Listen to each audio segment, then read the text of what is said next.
Hello everyone, आप सभी का बहुत बहुत स्वागत है मेरे चैनल लव स्टोरी टेलर पे। और आज मैं आपके साथ आई लव हिम का पार्ट 2 लेके आई हूँ। आई होप गाइस आपको ये स्टोरी लाइन अच्छी लगी हो। कुछ लोगों के डाउट्स होते हैं, आई होप मैं उसे पहले ही क्लियर कर दूँ तो काफ़ी अच्छा रहेगा। किसी ने मुझे कहा कि काश आप इसमें लवांगची को 18+ दिखाते। अगर मैं 18+ दिखाती तो अकॉर्डिंग टू स्टोरी लवांगची जो है वो आने वाले वींग से बहुत बड़ा एज में हो जाता। 10-20 ईयर्स का डिफरेंस ना चलता है, लेकिन बहुत बड़ा अगर मैं कर दूंगी तो वो थोड़ा ऑड सा लगेगा। और अभी जो लवांगची होगा वो वींग से सिर्फ यही कोई 16 साल ही उम्र में बड़ा होगा, ज़्यादा बड़ा भी नहीं होगा। और इतना डिफरेंस चल जाता है, आई मीन नॉर्मल है। लोग करते हैं शादी 20-20 साल, 30-30 साल छोटे लोगों से शादी कर लेते हैं, तो I think 16 year is normal. और लवांगची जो है वो वी वुजियान से एज अ टीनेज वाला क्रश रख रहा है। रियल वाला लव उसे वींग से ही होगा, और देखते हैं कैसे होगा। उसे होगा, वींग को होगा, किसको पहले होगा इस बार जरा वो देखते हैं। तो चलिए अपनी फर्दर स्टोरी लाइन को हम स्टार्ट करते हैं। वींग जो है वो लवांगची को काफ़ी सारी चीज़ें बताता है। उसे लवांगची बहुत क्यूट लगता है, ऐसे उसके ब्लॉन्ड से हेयर होते हैं। उसने यूनमग में अभी तक किसी को इस तरह के हेड जो था अपना वो डाई करवाया हुआ नहीं देखा था, और उसने इस तरह का हेड कलर भी लोगों को मतलब इतनी जल्दी से नहीं देखा था। तो वो वांगजी से कहता है तुम्हारा हेयर कलर मुझे काफ़ी अच्छा लगा, काफ़ी कूल कलर है जो तुम यूज़ कर रहे हो। तो वांगजी कहता है थैंक यू। तो विंग कहता है वैसे मुझे लगता है मुझे भी अपने बाल जो है डाई करवा लेना चाहिए। तो वांगजी कहता है नो नो, आप ऐसे ही हैंडसम लग रहे हैं। तो विंग कहता है thank you, thanks for the compliment, वो भी एक लैंड से। ओह माय गॉड, लगता है आज मेरी लॉटरी लग गई है। तो लवांगची कहता है ऐसा कुछ नहीं है। विंग कहता है मैं तुम्हें तुम्हारी मॉम के किस्से सुना रहा था ना, तुम्हें पता है तुम्हारी मॉम बिल्कुल मेरी तरह थी, और हम दोनों को शरारतें करने में बहुत मज़ा आता था। तुम तब शायद पैदा भी नहीं हुए थे जब मैं उनसे मिला था। वो बहुत ही जॉली और बहुत ही अच्छी किस्म की थी, तुम तो बहुत शांत हो, तुम उनसे ऑपोजिट नेचर में हो। वांगजी जो है वो हल्की सी स्माइल करता है और कहता है विंग कहता है लगता है तुमने चिंगन जुन यानी कि अंकल चिंगन जुन का नेचर अडॉप्ट किया है, वरना तुम मैडम लैंजा से तो बिल्कुल भी नहीं हो। तुम्हें पता है एक बार मैंने इतनी शैतानी की थी कि तुम्हारे अंकल लैंचरन की दाढ़ी जो थी वो पूरी शेव कर दी थी। शायद वो भूल गए हो, लेकिन ये किस्सा ना भूलने लायक बिल्कुल नहीं है। तुम्हें पता है तुम्हारे अंकल का चेहरा टमाटर की तरह लाल हो गया था, देखने लायक था। वो कहता है लवांगची कि अंकल ने आपको पनिश क्यों नहीं किया। तो विंग कहता है क्योंकि मेरे साथ अंकल जियांग थे, और तुम्हें लगता है उनके रहते हुए कोई मुझे पनिश कर दे। हाँ, मैडम यू ने मुझे थोड़ी सी पनिशमेंट दी थी कि मुझे घुटनों पे बैठना होगा कुछ घंटों के लिए, लेकिन अंकल जियांग ने वहाँ भी मुझे बचा लिया। और तुम्हें पता है जब भी मैं जाता था ना, तुम्हारी मॉम काफ़ी सारी चीज़ें मुझे खाने को बना कर देती थी। उनके तुम लैंस के फूड स्किल्स मतलब कुकिंग स्किल्स काफ़ी अच्छे होते हैं। हालांकि मैं जो कि यहाँ रह रहा हूँ, तुम तो फिर भी यूएस से आए हो, मुझे तो बहुत ही बेकार खाना बनाना आता है। अगर तुमने मेरे हाथ का खाना खाया ना तो तुम्हारे मुंह से मिर्चें, तुम्हें इतनी मिर्चें लगेंगी कि तुम 4-5 बॉटल पानी पी जाओगे, क्योंकि तुम लैंस जो है बहुत ही फीका खाना खाते हो और नॉनवेज भी नहीं खाते। तो वांगची कहता है आपको कितना कुछ पता है हम लोगों के बारे में।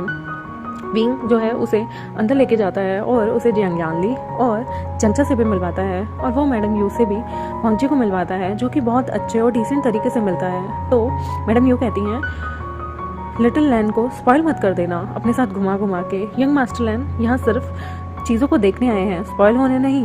विभूषण कहता है आपको पता है अंकल चरण ने मुझे स्पेशली बोला है कि मैं इसे स्पॉइल करके अमेरिका भेजूँ। तो वी वुजियान की ये बातें सुन के मैडम यू उसे घूर के देखने लगते हैं और कहती हैं स्पॉइल मत कर देना।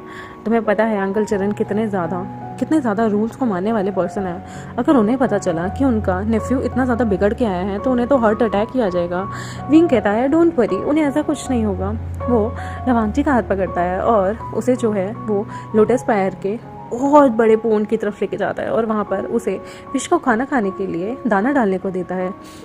वांगी थोड़ा थोड़ा दाना डाल रहा होता है। फिर वांगची कहता है कि मैं ये सारा डाल दूँ। तो विभूषण उसे कहता है सारा मत डाल देना, फिश जो है वो लिमिटेड ही खा सकते हैं। अगर वो ये सारा खाना तुम डाल दोगे तो वो ये सारा खाना खा लेंगी, जिसकी वजह से उनकी मौत हो सकती है। तो हमें सिर्फ कुछ छोटे छोटे ही अमाउंट में इन्हें खाना देना होता है। वांगची सिर हिला के हमें भर देता है। तभी विंग उसके चीक्स को छेड़ते हुए कहते हैं तुम कितने क्यूट हो, सच में तुम बहुत प्यारे अल्फा हो, और उसके चीक्स पे अपने हाथ से पोक करता है। वांगची कहता है डू नॉट टच, मुझे किसी का टच पसंद नहीं। तो विंग कहता है बट तुम्हें मेरी आदत डालनी होगी, तुम बहुत क्यूट हो, लिटरली तुम सबसे ज़्यादा सॉफ्ट हो। और वो उसके गालों को कुछ मुश करने लगता है। वांगची कहता है शेमलेस। विंग कहता है तुम तो तुम्हारे अंकल पे गए हो, वो भी ऐसे नखरेलू हैं, इवन वो तो तुमसे ज़्यादा नकचिड़े हैं। तभी वांगजी कहता है तुम अंकल के बारे में ऐसे नहीं बोल सकते। विंग कहता है क्यों, तुम नाराज हो जाओगे। लिटिल लैन। तो वो कहता है तुम मुझे लिटिल लैन क्यों बोल रहे हो। तो वी वुशियान कहता है क्योंकि मैं तुम्हें लिटिल लैन इसलिए बोल रहा हूँ क्योंकि तुम लिटिल हो और तुम्हारे अंकल एल्डर लैन हैं, और तुम्हारा ब्रदर काफ़ी अच्छा है पर वो भी मुझसे एज में काफ़ी छोटा है। मैंने सुना है उसकी और जंचा की काफ़ी अच्छी बॉन्डिंग है। विंग जो है वो लवांगजी को बहुत सारी जगह घुमाने लेके जाता है। लवांगजी उसके साथ चुपचाप चलता है। विंग बाहर लोटस पैर से बाहर जाता है और उसे खाने के लिए तांगहुलू सामने दिख रहे होते हैं। तभी वो लवांगजी को कहता है क्या तुम तांगहुलू खाओगे।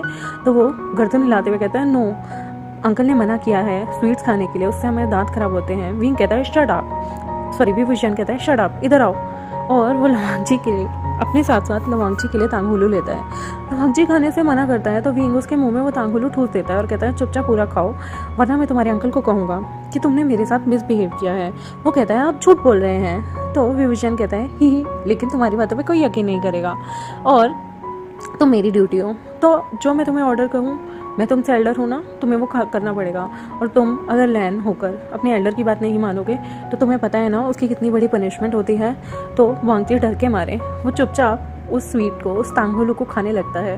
तांगहुलू ऐसी मिठाई ऐसी स्वीट होती है जो कि सीजनल फ्रूट के ऊपर हनी या फिर शुगर कॉटेड एक लेयर होती है जिसे लोग खाने में उन्हें मज़ा आता है।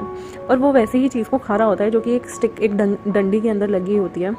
तो जब वांगजी ये सब खा रहा होता है तो विभूषण उसे देख के कहता है हाउ क्यूट, तुम कितने क्यूट लग रहे हो उसे खाते हुए। वांगजी जो है खाते खाते अपने पूरे मुंह पे उस हनी, उस कैरेमल को पूरा मल लेता है।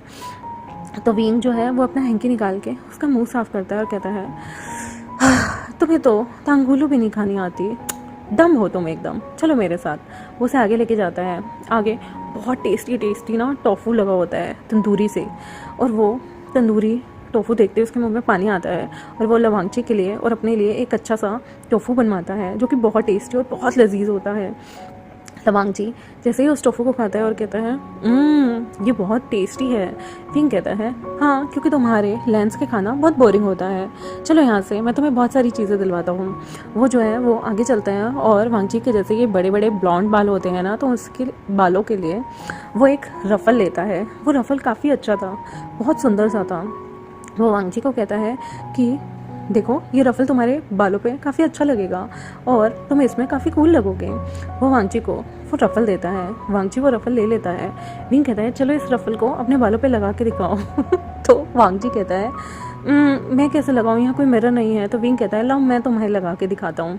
वो वांगजी की फाउंटेन छोटी बना देता है, बिल्कुल वांगजी के सिर के ऊपर वो फुहारे की तरह ऐसे बाल लटक रहे होते हैं। और विंग उसे देख के मिरर में दिखाता है। वांगजी उसे देखते ही चिल्ला पड़ता है ये क्या है, मैं कितना गंदा लग रहा हूँ। विंग कहता है चुप करो, तुम सुपर क्यूट लग रहे हो और वैसे भी तुम टीनेजर हो, तुम ऐसे बाल रख सकते हो। मैं तुम्हारी जगह इतने बड़े बाल रख रहा होता तो मैं तो ऐसे ही चोटी बना के घूमता। वांगजी कहता है ओह तुम बहुत वियर्ड हो सच में। विभूषण तुम एक ओमेगा हो लेकिन तुम कितना ज़्यादा एक बच्चे को बुली करते हो। अगर मैं तुम्हारे जितना बड़ा होता तो मैं भी तुमसे पूरा बदला लेता।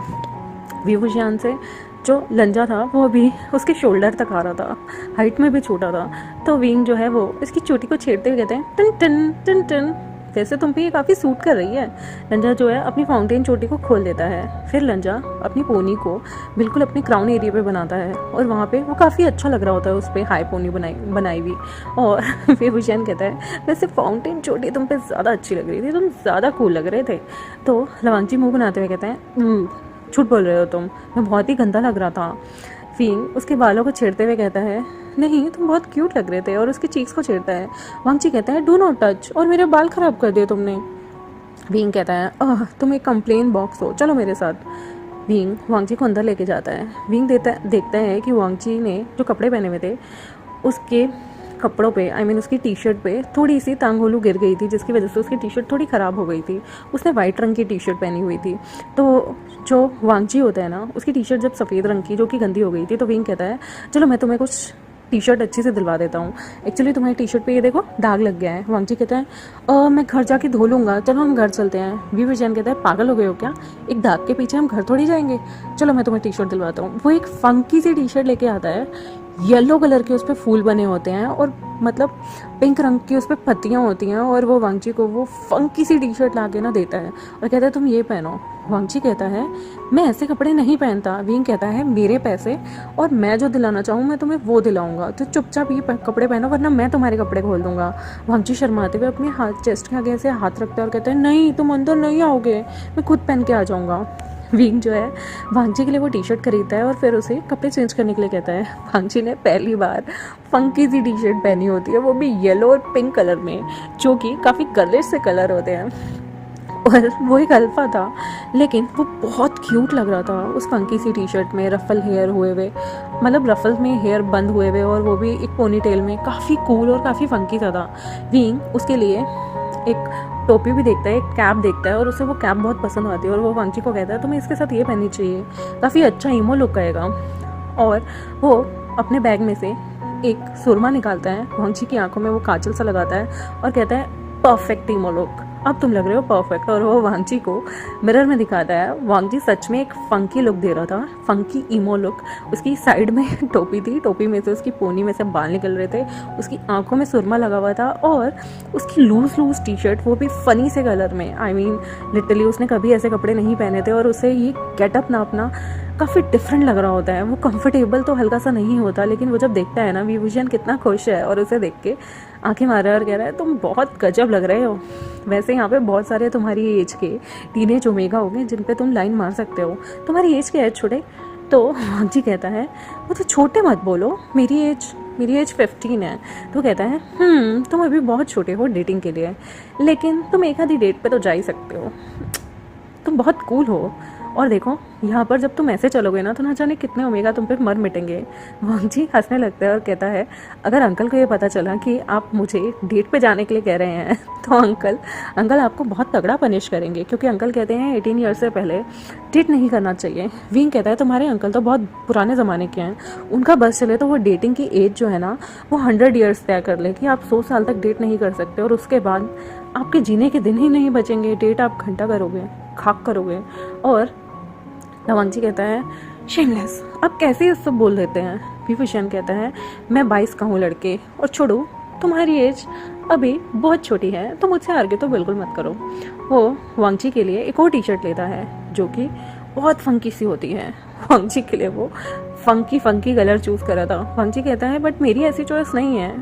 विभूषण कहता है तुम्हारी चॉइस नहीं हो, लेकिन यहाँ पर बहुत गर्मी है, अगर तुम यहाँ पर अपने कपड़े पहन के घूमोगे तो तुम यहाँ ऑड वन आउट लगोगे, तुम्हें जगह के हिसाब से थोड़ा सा अपने आप को चेंज करना होगा। अगर तुम यहाँ पे फॉर्मल शर्ट टाई लगा के घूमोगे तो कितना अजीब लगोगे। ये टी शर्ट भी कितनी बेकार थी, बेरंग सी, बिल्कुल सफ़ेद लेंस की तरह। थोड़े दिन मेरी वाली ज़िंदगी जियो, उसके बाद वैसे भी तुम्हें अपनी बोरिंग कल्चर में, बोरिंग लाइफ में वापस चले जाना है। कुछ दिन यूनमक में बिताओ, ज़िंदगी जियो, क्या पता तुम्हारी ज़िंदगी में दोबारा ऐसा फ़न करने का मौका मिले ना मिले। वांगची एक ज़ोरदार सांस लेता है और कहता है ठीक है, अंकल ने मुझे कहा था कि मुझे आपके साथ रहना है और मुझे आपकी हर बात मानी है, मैं तैयार हूँ। ठीक है, मैं ये सारे क्लोथ्स पहन लूँगा, लेकिन जो मैं क्लोथ्स अपने साथ लाया हूँ, विभूषण कहता है उन्हें अपने साथ ही रैप अप रहने दो, क्या पता कब तुम्हारा वो बुढ़ा अंकल तुम्हें वापस बुला ले तो तुम उस पैक के साथ ही वापस चले जाना। वो वांगची से कहता है क्या तुम मेरे साथ वीडियो गेम खेलने चलोगे, काफ़ी मज़ा आएगा वीडियो गेम खेलने में। वांगची कहता है ओके हम खेलेंगे, लेकिन हम वो वाला गेम खेलेंगे जिसमें गिफ्ट्स लेते हैं, क्योंकि मैंने आज दिन तक वो गेम नहीं खेला। विभूषण कहता है तुम अमेरिका में रहकर ये सब नहीं खेल पाए, हाउ बोरिंग, चलो मेरे साथ। वो उसको एक मॉल में, उसी मॉल में लेके जाता है और वहाँ पर वांगची के साथ वो गेम खेलने लगता है। वांगची का टारगेट टेडी बियर था और वो उस रैबिट कलर के टेडी को उठा लेता है और जैसे ही वांगची को वो छोटा सा टेडी मिल जाता है वो विभूषण को देता है।